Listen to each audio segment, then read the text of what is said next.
আমাদের বাসায় যে মানুষটা কাজ করে এরা কিন্তু এদের নিজের in their own accords they are heroes. So সেই হিরোগুলোর গল্প আমরা বলছি। গান তার মানে একটা অনেক বড় ভূমিকা পালন করেছে আমাদের সিনেমায়। আমাদেরকে যেরকম চ্যালেঞ্জেস দেয়, অনেক অপরচুনিটিসও দেয়। একটা একটা জিনিসকে গড়ে তোলার ভেতরে যে কন্ট্রিবিউশন আমি করতে পারবো, সেটা তো আমার জন্য অনেক বড় স্যাটিসফ্যাকশনের ব্যাপার। খালি মাঠে গোল দেওয়ার থেকে একটা জমজমাট খেলা যোগ দেওয়া কিন্তু আরও মজার। অসম্ভব ভালো লাগছে, অনেক ইন্টারেস্টিং একটা।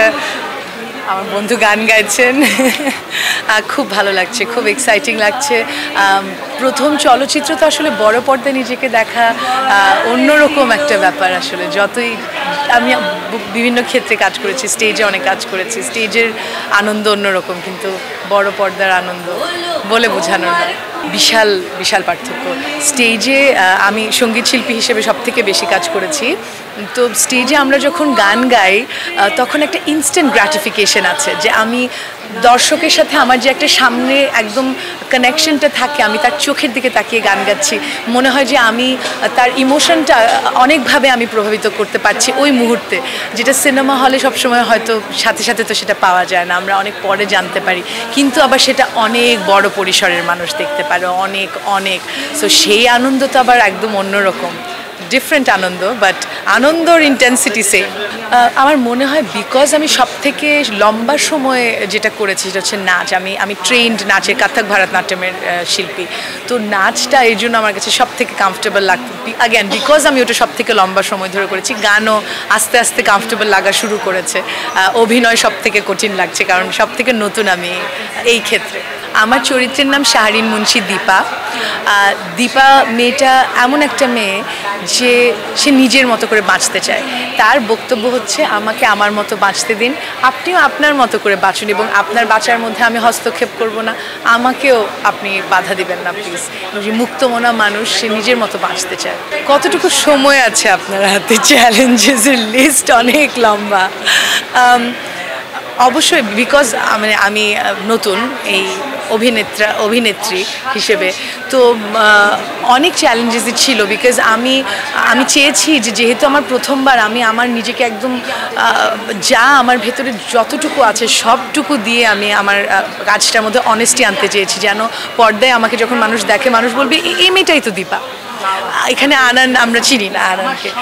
ওই জায়গাটা করার জন্য আমি লিসাপাম সাথে আমার অন্যান্য কলাকৌশলীদের সাথে 1 বছরের উপরে আমরা রিহার্সাল করেছি।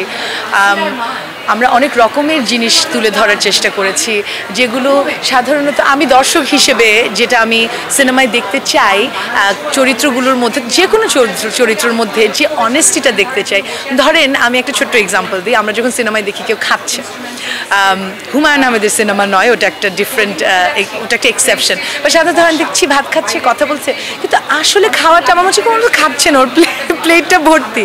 তো আমার মনে হচ্ছে আমি যখন আমার সিনেমাটাতে অভিনয় করব, আমি আসলেই খাবো ওই মুহূর্তটাতে। অথবা আমি যখন কথা বলছি আপনার সাথে, এখন কথা বলছি, আমি তো আমার মার সাথে এইভাবে কথা বলি না, আমার দেশের আঞ্চলিক টান আছে মার সাথে যখন কথা বলি। আমি একজন আইনজীবী, কোর্টে আমার লর্ডশিপের সাথে আমি আরেকটু শুদ্ধ, আরেকটু ফর্মাল ভাষায় কথা বলি। তো এইগুলো যাতে ন্যাচারালি ক্যারেক্টারের ভেতরে দেখা যায়, যেটা আমরা আসলে আমাদের আশেপাশে দেখি। আমি আপনার সাথে কথা বলছি, ফোন করলো মা, সাথে সাথে আমার গলাটা যে পাল্টে যাবে, এটা কিন্তু আমি জানিও না যে কখন গলা পাল্টে গেল। তো এরকম ছোট ছোট অনেক ব্যাপার আছে যেগুলো তুলে ধরতে চেষ্টা করেছি, সেগুলোর জন্য কাজ করেছি। কারণ তারা তাদের নিজেদের প্রতিচ্ছবি দেখতে পাবে আমাদের চরিত্রগুলোর মধ্যে। যখন তারা সিনেমাটা দেখতে বসবে, তারা দেখবে যে অনেক বড় বড় হিরোর সিনেমা তো আমরা দেখি, আমরা মার্ভেলের সুপার হিরো দেখি, আমরা আমাদের দেশে শাকিব খানের মতো বড় বড় অ্যাকশন হিরোজ দেখি, কিন্তু আসলে যে আমাদের জীবনের এভরিডে জীবনের যে হিরো, আমাদের বাবা মা, ভাই বোন, বন্ধু বান্ধব, প্রেমিক, আমাদের বাসায় যে মানুষটা কাজ করে, এরা কিন্তু এদের নিজের in their own accords they are heroes. So সেই হিরোগুলোর গল্প আমরা বলছি, আমাদের সাধারণ মানুষের হিরো হয়ে ওঠার। সেই জন্য মানুষ আমার মনে হয় দেখতে চাবে, নিজেদেরকে হিরো হয়ে উঠার দৃশ্য কে না দেখতে চায়। আমাদের পুরুষ অনেক কাস্ট এবং ক্রু আছেন, তারা সামহাও অনেকে আসতে পারেননি, কিন্তু পুরুষ ছাড়া নারী সম্ভব না, নারী ছাড়া পুরুষ সম্ভব না। আমরা মাত্র 2জন জেন্ডার একটা স্পিসিসে, এটা সম্ভব না, আমরা শুধু নারী কেন্দ্রিক তো। ওই যে বললাম যে আমাদেরও তো শখ হয় হিরো হওয়ার, আমরা সাধারণ মানুষ, কিন্তু আমাদেরও হিরো হিসেবে নিজেদেরকে দেখার ইচ্ছা হয়, সেই গল্পগুলো বলার প্রয়াস থাকে। তো আমরা ঘুরছি হলে হলে এবং আমরা দেখছি, আমরা গতকালকে বাস্কিং করেছি, সারা শহরে আমরা ঘুরে ঘুরে গান করেছি সবার কাছে আমাদের খবর পৌঁছে দেওয়ার জন্য। আমার তো মনে হয় ভালো আমরা রেসপন্স পাচ্ছি। আজকে অনেক মানুষ এসছে, আজকে সকালে 11টার শোতেও আমি আশা করিনি, কিন্তু অনেক মানুষ এসছেন, ভালো লাগছে, আমরা আশাবাদী। এটা তো আসলে সিনেমা দেখে পুরোটা বুঝবেন, কিন্তু বোঝাই যাচ্ছে যে দীপার গান শোনা খুব পছন্দ। সো এটা 90 দশকের একটা কাহিনী। তো 90 দশকে তো আমরা ওয়াকম্যান শুনতাম, তখন আমাদের সিডিজ নেই বা এখনকার মতো আইপডস নেই। তো বোঝা যাচ্ছে যে ক্যারেক্টারটা গান শুনতে খুব পছন্দ করে যখন সে ঘুরে বেড়ায় বা কাজে যায় বা বাসার বাইরে থাকে। তো গান তার মানে একটা অনেক বড় ভূমিকা পালন করেছে আমাদের সিনেমায়। আমিও অবশ্যই চাই আমরা এখন, আপনি বললেন যে আসলে অনেক রকমের ক্রাইসিস আছে, কিন্তু দেখেন একদিক দিয়ে যদি ধরি যে খালি মাঠে গোল দেওয়ার থেকে একটা জমজমাট খেলা যোগ দেওয়া কিন্তু আরও মজার। তো ক্রাইসিস আমাদেরকে যেরকম চ্যালেঞ্জেস দেয়, অনেক অপরচুনিটিসও দেয়।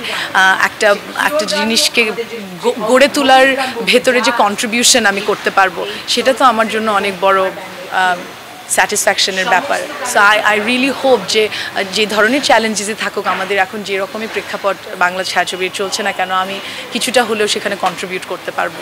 আপনারা সবাই আপনাদের বন্ধু বান্ধব নিয়ে, আপনাদের পরিবার পরিজন প্রিয়জনদের নিয়ে আমাদের সিনেমাটা দেখতে আসেন, আমি কথা দিচ্ছি আপনাদের মনে নাড়া দিবে।